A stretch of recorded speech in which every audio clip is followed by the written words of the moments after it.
नमस्कार दोस्तों, मैं doctor Komal Bahal. Welcome to my YouTube channel Shri Ayurveda. दोस्तों, श्री आयुर्वेदा यूट्यूब चैनल जो है, मैं मानती हूँ कि आपको फ्री ऑफ कॉस्ट जो है एमडी की कोचिंग दे रहा है, क्लासेस दे रहा है। डेली हमारी जो क्लास है वो 4 बजे अपलोड हो जाती है। बट यहाँ पर हमारी ड्यूटी नहीं खत्म होती, क्योंकि दोस्तों सिर्फ लेक्चर अपलोड करने से ही आपका टॉप रैंक नहीं आने वाला है। दोस्तों, स्टूडेंट लाइफ में मैं मानती हूँ कि बहुत सारी प्रॉब्लम्स जो होती हैं स्टूडेंट को फेस करनी पड़ती हैं। चाहे आप प्रेजेंटली बीएमएस कर रहे हैं या कर चुके हैं, या फिर आप लॉन्ग टर्म के बाद पास आउट होने के बाद 8 साल, 10 साल, 12 साल, 15 साल पास आउट होने के बाद फिर से स्टूडेंट बनने का फैसला करते हैं, फिर से एएमओ या एमडी के एग्ज़ाम देने का फैसला करते हैं, तो आपको फिर से जो प्रॉब्लम्स हैं वो फेस करनी पड़ती हैं। प्रॉब्लम्स जो होती हैं, कई सारी प्रॉब्लम्स होती हैं कि टाइम मैनेजमेंट कैसे करें, घर को कैसे हैंडल करें, फैमिली या फाइनेंशियल जो प्रॉब्लम्स हैं कैसे मैनेज करें पढ़ाई के साथ, या फिर एंग्जायटी जो होती है, लो सेल्फ एस्टीम, बहुत सारी प्रॉब्लम्स होती हैं जो स्टूडेंट को फेस करनी पड़ती हैं। मैं पर्सनली ये मानती हूँ कि हमारा जो पढ़ाने का काम है, ठीक है, मेरी ड्यूटी इतनी नहीं है कि मैं 4 बजे रोज़ लेक्चर अपलोड कर दूँ और फिर आप उसको पढ़ लें और फिर रैंक आ गया, ठीक है। मेरी ड्यूटी ये भी है कि मैं अगर लेक्चर अपलोड करती हूँ तो मैं ऑब्जर्व करती हूँ, ठीक है, कि कितने बच्चों ने वो लेक्चर जो है देखा, पढ़ा, और फिर वीकली टेस्ट लेती हूँ ताकि मुझे पता चल सके कितने बच्चों ने वो टेस्ट जो है कंप्लीट किया है। तो मेरी कोशिश ये भी रहती है कि आपकी क्या असेसमेंट है, आपके कितने मार्क्स आए हैं टेस्ट में, ठीक है। तो हमारी ड्यूटी ये नहीं है कि बच्चों को सिर्फ एक क्लास दे देना और कह देना कि हम फ्री ऑफ कॉस्ट आपको कोचिंग दे रहे हैं, हम बहुत महान हैं, ऐसा कुछ भी नहीं है। दोस्तों, हमारी ड्यूटी इससे कहीं ज़्यादा है। बल्कि मैं ये मानती हूँ कि पढ़ाने से ज़्यादा मेरी ड्यूटी ये है कि मुझे ये जानना है कि आप क्या-क्या प्रॉब्लम्स जो है फेस कर रहे हैं, ठीक है? जो कि आपकी मंज़िल के आगे हर्डल्स बन रही हैं। ऐसी क्या बात है कि आप रिपीटेडली तैयारी भी कर रहे हैं, मेहनत भी कर रहे हैं, और अटेम्प्ट करने के बावजूद भी आपका रैंक नहीं आ रहा, या फिर आपका एग्ज़ाम जो है क्लियर नहीं हो रहा। आप कन्फ्यूज़्ड हैं, तो कहाँ पे कन्फ्यूज़्ड हैं? ये सारी प्रॉब्लम्स को हैंडल करना भी मेरी ड्यूटी है, ठीक है? तो आज का ये जो थंबनेल में मैंने लिखा है कि एक सवाल का जो जवाब है, अगर आपको मिल जाता है, ठीक है? आप उस पे सोचिए, ठीक है? आप टाइम दीजिए उस सवाल को और सोचिए, और उसका अगर आपको जवाब मिल जाता है, तो मेरा दावा है कि आप फर्स्ट रैंक एमडी में ला सकते हैं, ठीक है? तो मैं इसके बारे में भी बात करूँगी इस वीडियो में, और फिर एक जो फर्स्ट प्रॉब्लम जो है कि टाइम मैनेजमेंट, जो मेजर प्रॉब्लम है मोस्ट ऑफ द स्टूडेंट्स की ऑल ओवर इंडिया की, टाइम मैनेजमेंट कैसे करें, ठीक है? फैमिली है, और फिर जो मैरिड पीपल हैं, ठीक है, जिन्होंने आफ्टर मैरिज एमडी करने का डिसीजन लिया है, तो वो बच्चों को हैंडल करना, ठीक है, फैमिली को हैंडल करना, उसके साथ टाइम कैसे मैनेज करें। तो ये जो 2 टॉपिक्स हैं मैं इस वीडियो में लेने वाली हूँ। दोस्तों, सबसे पहली बात ये है कि अ, जो सवाल है जिसका आपको जवाब ढूँढना है, उस पे मैं बाद में आऊँगी, वीडियो को अंत तक देखिए। सबसे पहले है कि मैं आपकी प्रॉब्लम जो है टाइम मैनेजमेंट की बहुत ही ईज़िली सॉल्व करने वाली हूँ। आप कॉपी पेंसिल लेकर बैठ जाइए ताकि मैं आपको बता सकूँ कि आपने कैसे पढ़ना है और अपना टाइम टेबल जो है वो कैसे बनाना है। और ये इतना आसान टाइम टेबल है कि अगर आप इसको डेली फॉलो करते हैं, ठीक है? तो आपका जो है एमडी बहुत आसानी से क्लियर हो जाएगा। तो टाइम मैनेजमेंट की जो बात है, ठीक है? मैंने आपकी प्रॉब्लम्स जो है काफ़ी हद तक मैंने नोट डाउन करके पूरा इसका सॉल्यूशन जो है निकाला है। देखिए, सबसे पहला जो टाइम मैनेजमेंट की बात है, तो दोस्तों इसमें आपको कुछ नहीं करना। देखिए, आपको एक टाइम टेबल बनाना है। आप कितने भी बिज़ी हों, आप शिफ्ट्स में ड्यूटी करते हैं, आप डे ड्यूटी करते हैं, नाइट करते हैं, इवनिंग ड्यूटी करते हैं हॉस्पिटल्स में, अपनी फाइनेंशियल ज़रूरतों को पूरा करने के लिए। आप अगर एज़ अ मदर हैं, अपने बच्चों को सँभालते हैं, ठीक है, हाउसवाइफ़ हैं, ठीक है, आप गृहिणी हैं, अपने किचन को, अपनी फैमिली को सँभालते हैं, हज़ारों लाखों ज़िम्मेवारियाँ होती हैं, ठीक है? इसके बावजूद भी 24 घंटे में से सिर्फ़ 2 घंटे अगर मैं कहूँ तो आप निकाल सकते हैं। मैं ये नहीं कहती कि आपको टॉप रैंक में लाने के लिए 10-10 घंटे अभी से ही पढ़ना है, 12 घंटे अभी से ही पढ़ना है, नो। देखिए दोस्तों, आप रेगुलर चलेंगे ना, तो धीरे-धीरे भी चलेंगे तो मंज़िल तक बहुत आसानी तक से पहुंच जाएंगे। ठीक है, रेगुलर चलने का मतलब ये है कि आप डेली 2 घंटे निकालिए, सिर्फ 2 घंटे। 2 घंटे आप आसानी से निकाल सकते हैं, ये आपको भी पता है। अगर आपका बच्चा शरारती है, ठीक है, वो 10 बजे सो जाता है, तो 10 से 12 आप टाइम निकालिए। अगर आप दिन में जो है रात को जल्दी सो जाते हैं, ठीक है, दिन में अर्ली मॉर्निंग उठ जाते हैं, तो आप दिन में 6 से 8 2 घंटे निकालिए। बच्चों को स्कूल भेजते हैं तो उसके बाद 2 घंटे निकालिए। कैसे भी करके आप 2 घंटे सिर्फ निकालिए। मैं कहती हूँ कि आपकी तैयारी बहुत बढ़िया होने वाली है। अब आप सबसे पहले ऊपर लिख लीजिए अपने टाइम टेबल पर कि 2 आवर्स, ठीक है, मुझे 2 आवर्स निकालने हैं। Monday Tuesday Wednesday, Monday Tuesday Wednesday daily आप जो हमारा यूट्यूब पर अभी अष्टांग हृदय का लेक्चर चल रहा है, ठीक है, तो डेली जो न्यू लेक्चर आपका उसमें आएगा अष्टांग हृदय का हमारे यूट्यूब चैनल पर, वो आपने करना है। हार्डली आपको 15 से 20 मिनट चाहिए एक लेक्चर को कंप्लीट करने के लिए। तो डेली आपको एक लेक्चर नया वाला करना है, ठीक है, यूट्यूब पर। वेरी इजी, आपने बस कान में हेडफोन्स लगा के उसको ध्यान से सुनना है, ठीक है, जो कि आप अपना कोई भी काम करते हुए, किचन का काम करते हुए, ट्रैवलिंग करते हुए, अपने क्लिनिक पर बैठे हुए वो लेक्चर सुन सकते हैं, ठीक है, बहुत मुश्किल नहीं है। डेली एक लेक्चर करना है, ठीक है, मंडे ट्यूसडे वेडनेसडे नया लेक्चर, प्लस 2 पुराने लेक्चर करने हैं, ठीक है, 2 पुराने लेक्चर जो आपके पेंडिंग है वो करने हैं। आप कंफ्यूज हो जाते हैं कि मैं पुराना काम पूरा करूं कि नया करूं, तो डेली एक नया लेक्चर और 2 पुराने लेक्चर। इस तरह से मंडे टू वेडनेसडे आपके 3 नए लेक्चर हो गए, और फिर डेली 2 पुराने लेक्चर करने से मंडे ट्यूसडे वेडनेसडे आपके 6 पुराने लेक्चर हो जाएंगे, ठीक है। कोशिश करिए कि 3 दिनों में आप 7 पुराने लेक्चर्स कर लीजिए, मतलब पूरे वीक का आपका जो 3 दिनों में पुराना जो है रिवाइज हो जाएगा। तो मंडे टू वेडनेसडे 7 लेक्चर्स हो गए, मतलब डेली 2 पुराने लेक्चर और डेली एक नया लेक्चर, बस इतना करना है। और साथ में जो है आपने 50 MCQ सॉल्व करने हैं, बहुत ध्यान से सॉल्व करने हैं।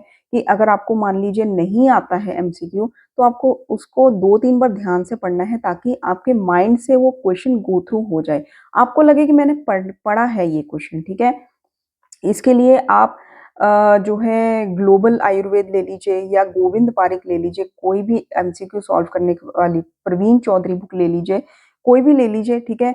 आपको डेली 50 MCQ सॉल्व करने हैं, ठीक है, 50 MCQ सॉल्व करने हैं।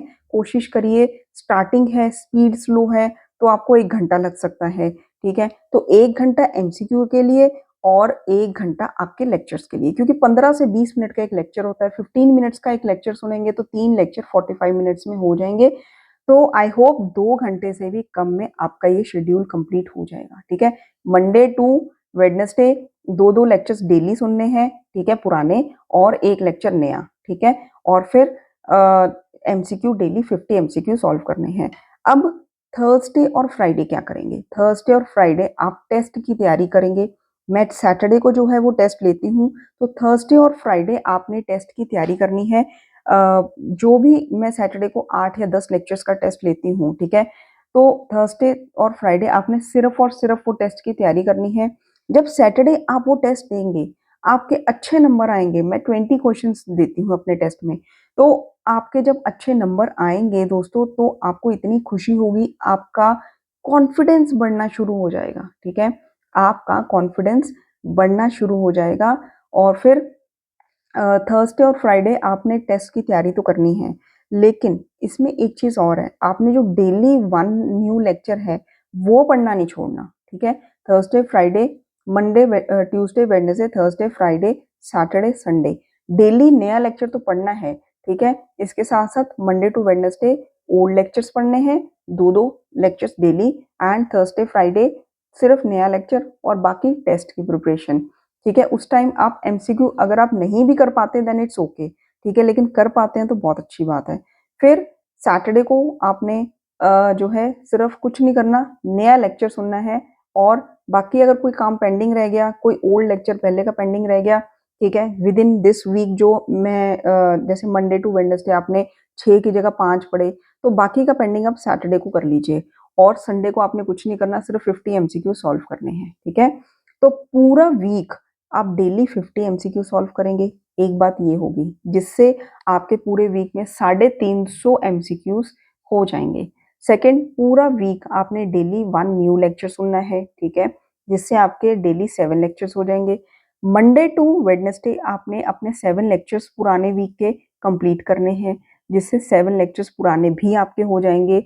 और फिर इस तरह से आपके 14 लेक्चर्स और 350 MCQ plus good performance in test आपकी हर वीक होगी, ठीक है, क्योंकि सिलेबस इसमें कंप्लीट हो रहा है, ठीक है। मैं सिलेबस, ये मेरी हेडेक है कि मैं आपको टाइम पर सिलेबस कंप्लीट करवाऊं, ठीक है, तो सिलेबस कंप्लीट हो रहा है। और जब मैं लेक्चर्स, एक से ज़्यादा लेक्चर्स अपलोड करना शुरू करूंगी यूट्यूब पर, तब मैं आपको नया टाइम टेबल बताऊंगी, ताकि आप उसी 2 घंटे में वो नया टाइम टेबल कैसे फॉलो करें। फिलहाल ये टाइम टेबल जो है प्लीज़ फॉलो कीजिए। आई होप आपको समझ आ गया होगा। नहीं भी समझ आया तो मुझे व्हाट्सएप ग्रुप में या फिर यहीं पे कमेंट में कमेंट करके मुझे क्वेरी पूछिए, ताकि मैं उसका आंसर बता सकूं और मुझे पता चल सके कि आपको कहाँ समझ नहीं आया, कहाँ मुश्किल लग रही है। अब आपके नेक्स्ट सवाल पर आते हैं कि ऐसा कौन सा सवाल है जो कि बहुत ही अहमियत रखता है, इतनी अहमियत रखता है कि जो आपको एआईए पीजीटी में फर्स्ट रैंक दिला सकता है अगर आपको उसका आंसर मिल गया। तो दोस्तों, सबसे जो अहम सवाल है वो ये है कि आप एमडी क्यों करना चाहते हैं? व्हाई आप एमडी क्यों करना चाहते हैं? क्या किसी ने कह दिया कि एमडी करनी चाहिए तो एमडी करना चाहते हैं, या फिर आपको लगता है कि एमडी में आगे बहुत ज़्यादा स्कोप है, आपको समझ है उसमें क्या-क्या स्कोप है, इसलिए आप एमडी करना चाहते हैं? आपको लगता है कि आपकी फाइनेंशियल प्रॉब्लम्स जो हैं दूर होने वाली हैं, इसलिए आप एमडी करना चाहते हैं? आप एमडी क्यों करना चाहते हैं? ये क्यों का जो जवाब है ना, जितना स्ट्रॉन्ग होगा उतना ही आपकी डेडिकेशन स्ट्रॉन्ग होगी, उतने आपके एमडी करने के इरादे पक्के होंगे। फिर आप आलस नहीं करेंगे पढ़ने के लिए। जब ये सवाल जो है आपके मन में इसका जवाब आएगा, ये जवाब आपको सोते हुए भी उठा देगा कि ये मेरा मकसद है, मैंने इसीलिए एमडी करनी है, क्योंकि दिस क्योंकि, ये क्योंकि के आगे का जो सेंटेंस है आपको कंप्लीट करना है, ठीक है। जो ये क्योंकि मुझे इसलिए करनी है, ये आंसर आपको सोते हुए भी उठा देगा और आप पढ़ने लग जाओगे, ठीक है, जब आपको टेंशन होगी, ठीक है। तो एमडी क्यों करना चाहते हैं? ये सवाल जो है ना, इसको बहुत ज़्यादा ध्यान से टाइम दे कर के सोचिए कि क्यों करना चाहते हैं, ठीक है? अब मैं आपको एक चीज़ बताती हूँ कि एमडी, थोड़ा-सा मैं आपको हिंट दे देती हूँ, ठीक है? ताकि आपके क्यों का जवाब मिल जाए। देखिए, अगर आप बीएमएस स्टूडेंट हैं और बीएमएस स्टूडेंट अभी आप बीएमएस कर रहे हैं, अभी आपको लगता है कि मैं क्लिनिकल प्रैक्टिस करनी है मैंने, ठीक है? या फिर मैंने हॉस्पिटल में जॉब करना है। 2 ऑप्शंस हैं मेरे पास, ठीक है?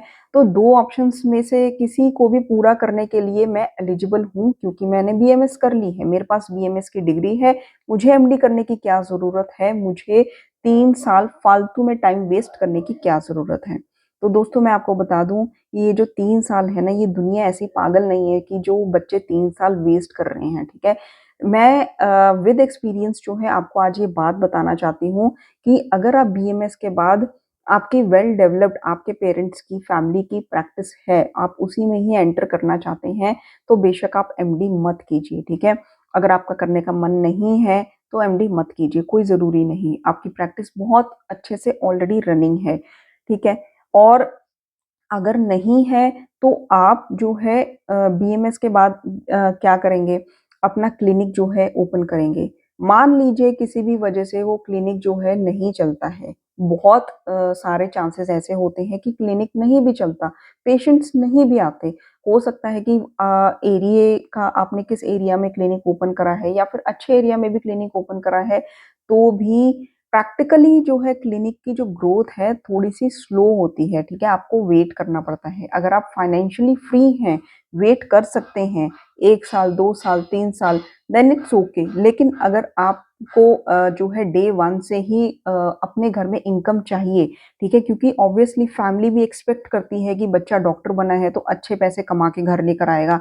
आखिरकार इसकी पढ़ाई में हमने इतना पैसा खर्च किया है। तो उस केस में आप क्लिनिक का सोच तो सकते हैं, लेकिन साथ में आपको यूजुअली बच्चे यही करते हैं कि हॉस्पिटल्स जो है जॉइन कर लेते हैं। वहाँ पे एक स्टार्टिंग गुड इनकम मिल जाती है, ठीक है? गुड इनकम मतलब बहुत अच्छी इनकम नहीं होती है, लेकिन एक इनकम जो है आपकी स्टार्ट हो जाती है। फिर आप उस चक्रव्यूह में फँस जाते हैं।